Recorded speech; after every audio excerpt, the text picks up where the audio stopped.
जय हिंद एवरीवन। स्वागत है आपका अपने YouTube channel MS defence study पर। साथियों, इस वीडियो में बात करने वाले हैं एसएससी सीएचएसएल परीक्षा 2024 के लिए जीके जीएस के कुछ इंपॉर्टेंट क्वेश्चनों पर हम डिस्कस करने वाले हैं, जो कि आपके एसएससी सीएचएसएल एग्जाम में बार बार पूछे जाते हैं। साथियों, सीएचएसएल का जो एग्ज़ाम है साथियों, आपका जो जून से जुलाई के बीच जो है वो आपको कंडक्ट करवाया जाने वाला है। तो साथियों, अभी से ही है वो तैयारी करने के लिए लग जाएं। तो साथियों, वीडियो को पूरा अंत तक जरूर देखिए। चैनल पर साथियों यदि नए हैं तो चैनल को भी जरूर सब्सक्राइब करें। डेली आपको जीके जीएस की जो क्लासें हैं वो इस चैनल पर करवाई जाती है, और अब जो मैथ और रीजनिंग की क्लासें भी हैं वो भी आपको इस चैनल पर करवाई जाएंगी साथियों। तो चैनल से जरूर जुड़े रहें। और साथियों, इन क्वेश्चनों की पीडीएफ या जितने भी क्लासें यहाँ पर अपलोड की जाती है साथियों इस चैनल पर, सभी की जो पीडीएफ है वो आपको हमारे टेलीग्राम चैनल पर डाल दी जाती है। तो टेलीग्राम चैनल का लिंक है वो डिस्क्रिप्शन में दिया गया है, वहाँ से जाकर आप टेलीग्राम चैनल को ज्वाइन कर सकते हैं। तो चलिए साथियों, स्टार्ट करते हैं आज के इन क्वेश्चनों को। प्रत्येक क्वेश्चन का आंसर आपको कमेंट सेक्शन में देना है, और लास्ट में आपको कमेंट में ये भी बताना है कि आपने कितने क्वेश्चन जो है सही किए हैं। अपना स्कोर भी आपको कमेंट सेक्शन में बताना है साथियों। तो आ गया है पहला क्वेश्चन आपकी स्क्रीन पर, जल्दी से आंसर दीजिए साथियों कमेंट सेक्शन में। क्वेश्चन पहला है, जेनेटिक्स के अंतर्गत किसका अध्ययन किया जाता है साथियों? जल्दी से कमेंट सेक्शन में आप आंसर दीजिए। पहला क्वेश्चन है, जेनेटिक्स के अंतर्गत किसका अध्ययन किया जाता है? तो साथियों, राइट आंसर क्या होगा? तो राइट आंसर हो जाएगा साथियों आपका वंशानुगति का अध्ययन किया जाता है आपके जेनेटिक्स के अंतर्गत। तो साथियों, राइट आंसर की बात करें तो ये हो जाएगा आपका option number A. Option A इस क्वेश्चन का राइट आंसर हो जाएगा साथियों। याद रखना, जेनेटिक्स के अंतर्गत जो है या आपके वंशानुगति का जो है वो अध्ययन किया जाता है। और साथियों, आशा करता हूँ आप सभी ने ऑप्शन ए ही दिया होगा इस क्वेश्चन का राइट आंसर। बढ़ते हैं साथियों नेक्स्ट क्वेश्चन की ओर। क्वेश्चन नंबर 2 आपकी स्क्रीन पर, कार्डियोलॉजी के अंतर्गत किसका अध्ययन किया जाता है साथियों? बहुत ही इंपॉर्टेंट यहाँ पर क्वेश्चन करवाए जाएंगे, जो कि आपके एसएससी सीएचएसएल एग्जाम में किसी न किसी शिफ्ट में आपको जरूर देखने को मिलने वाले हैं क्वेश्चन। ठीक है, तो कार्डियोलॉजी के अंतर्गत जो है वो किसका अध्ययन किया जाता है साथियों? जल्दी से आप आंसर दीजिए। सॉरी। तो कार्डियोलॉजी की बात करें साथियों, तो इसमें हृदय रोग का अध्ययन किया जाता है। किसका अध्ययन किया जाता है? हृदय रोग का अध्ययन किया जाता है कार्डियोलॉजी के अंतर्गत साथियों। तो राइट आंसर की बात करें तो ये हो जाएगा आपका option number B. Option B इस क्वेश्चन का करेक्ट आंसर हो जाएगा। क्वेश्चन नंबर 3 है, वीटी कल्चर का संबंध किससे है साथियों? वीटी जो कल्चर होता है ना, उसका जो संबंध है वो किससे है? ऑप्शन दे रखे हैं, उत्तक का अध्ययन, पुष्पों का अध्ययन, अंगूर उत्पादन या मछली उत्पादन। साथियों, इस क्वेश्चन का क्या राइट आंसर होगा? तो विटीकल्चर की यदि हम बात करें साथियों, विटीकल्चर का जो संबंध है वो है आपके अंगूर उत्पादन से। किससे साथियों? अंगूर उत्पादन से है आपका विटीकल्चर का संबंध साथियों। तो राइट आंसर की बात करें तो ये हो जाएगा आपका option number C. Option C आपका करेक्ट आंसर हो जाएगा क्वेश्चन नंबर 3 का राइट आंसर। नेक्स्ट क्वेश्चन की ओर बढ़ते हैं कुछ साथियों। क्वेश्चन नंबर 4 है, रक्त को शुद्ध कौन करता है साथियों? रक्त जो है उसको जो शुद्ध है वो कौन करता है? तो रक्त को शुद्ध की बात करें तो वो करती है आपकी किडनी साथियों। कौन करती है?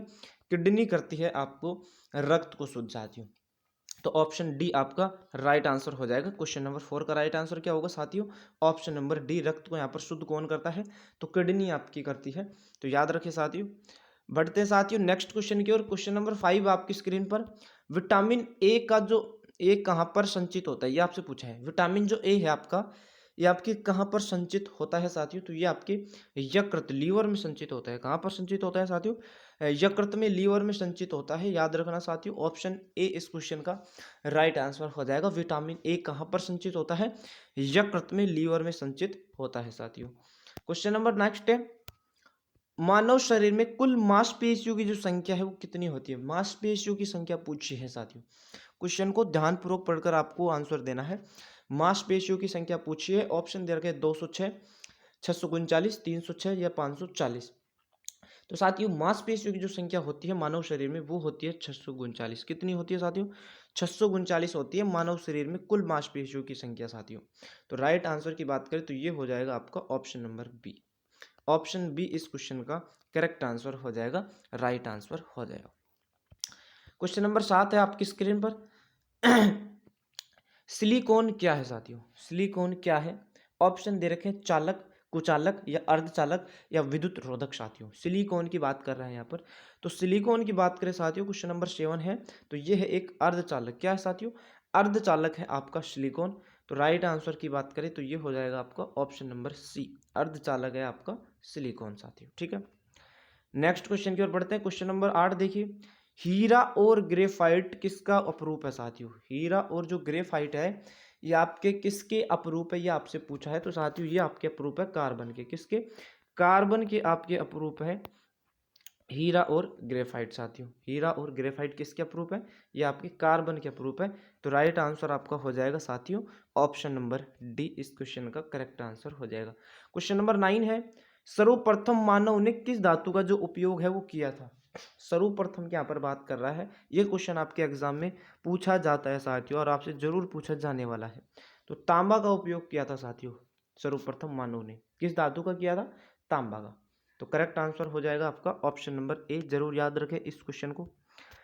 नेक्स्ट क्वेश्चन है साथियों, क्वेश्चन नंबर 10 देखिए, आधुनिक आवर्त सारणी में आवर्तों की कुल संख्या कितनी होती है? जो आपकी आधुनिक आवर्त सारणी आती है ना, उसमें पूछा है आवर्तों की कुल संख्या।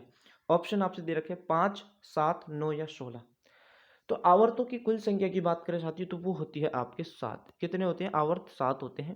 तो राइट आंसर हो जाएगा आपका ऑप्शन नंबर बी, आधुनिक आवर्त सारणी में आवर्तों की जो कुल संख्या होती है वो 7 होती है साथियों।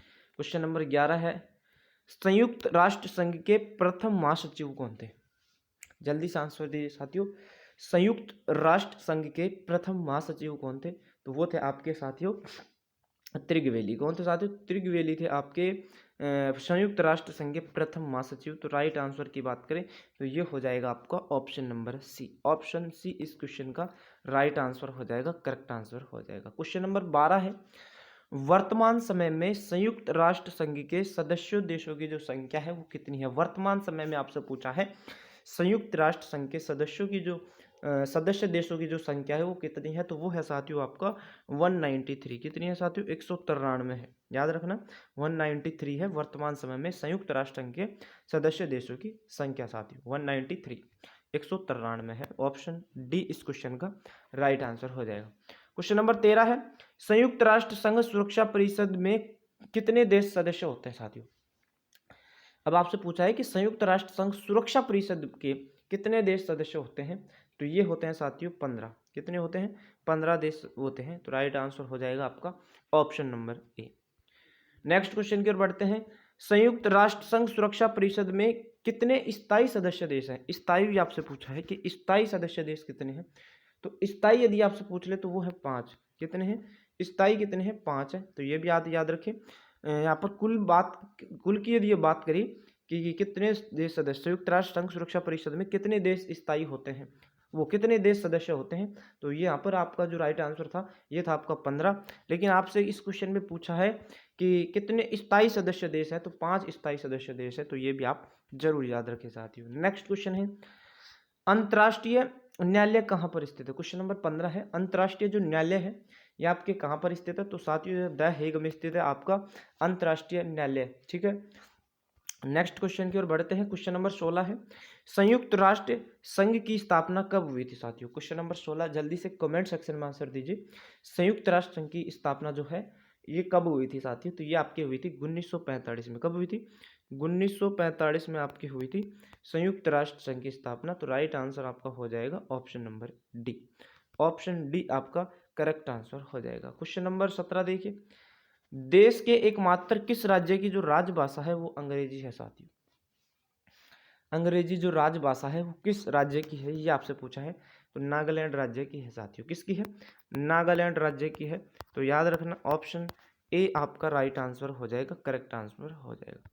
क्वेश्चन नंबर 18 है, पशुपतिनाथ मंदिर कहाँ पर स्थित है? इंपॉर्टेंट क्वेश्चन आ गया साथियों, डबल स्टार टिक करके चलना, ये आपके एग्जाम में जरूर पूछे जाने वाला है। पशुपतिनाथ जो मंदिर है ये आपके कहाँ पर स्थित है साथियों? तो ये आपके काठमांडू में स्थित है। कहाँ पर स्थित है? काठमांडू में। तो राइट आंसर आपका हो जाएगा option number B. Question number 19 है, भारत का राष्ट्रीय युद्ध स्मारक जो है ये कहाँ पर स्थित है? तो राष्ट्रीय युद्ध स्मारक की यदि हम बात करें तो ये आपके साथियों नई दिल्ली में। कहाँ पर स्थित है? नई दिल्ली में आपका राष्ट्रीय युद्ध स्मारक। तो करेक्ट जो आंसर हो जाएगा ये हो जाएगा आपका ऑप्शन नंबर सी इस क्वेश्चन का राइट आंसर हो जाएगा। क्वेश्चन नंबर 20 है साथियों कि चोल शासकों की जो भाषा थी वो क्या थी। तो चोल शासकों की यहाँ पर भाषा की बात करें तो वो थी आपकी साथियों संस्कृत और तमिल। कौन कौन सी थी साथियों? संस्कृत और तमिल थी आपके चोल शासकों की भाषा। तो ऑप्शन के यदि हम बात करें तो ये हो जाएगा विकल्प ए और सी, मतलब डी इस क्वेश्चन का राइट आंसर हो जाएगा। लेकिन आपको याद रखना है कि चोल शासकों की जो भाषा थी वो थी आपकी संस्कृत और तमिल साथियों। तो ऑप्शन डी इस क्वेश्चन का राइट आंसर हो जाएगा। और आज का लास्ट सवाल साथियों क्वेश्चन नंबर 21, महाबलीपुरम में पंच रथों का जो निर्माण है ये किस राजवंश ने करवाया था? तो पंच रथों का जो निर्माण है साथियों ये आपके करवाया था पल्लव वंश ने। किसने करवाया था? पल्लव राजवंश ने करवाया था। तो राइट आंसर हो जाएगा साथियों आपका ऑप्शन नंबर ए। तो ये थे साथियों आज के कुछ इंपॉर्टेंट सवाल। तो वीडियो आपको अच्छी लगी तो वीडियो को लाइक शेयर कमेंट जरूर करें। चैनल पर साथियों यदि नए हैं तो चैनल को भी जरूर सब्सक्राइब करें। मिलते हैं साथियों किसी नेक्स्ट वीडियो में। जब तक के लिए साथियों जय हिंद, धन्यवाद।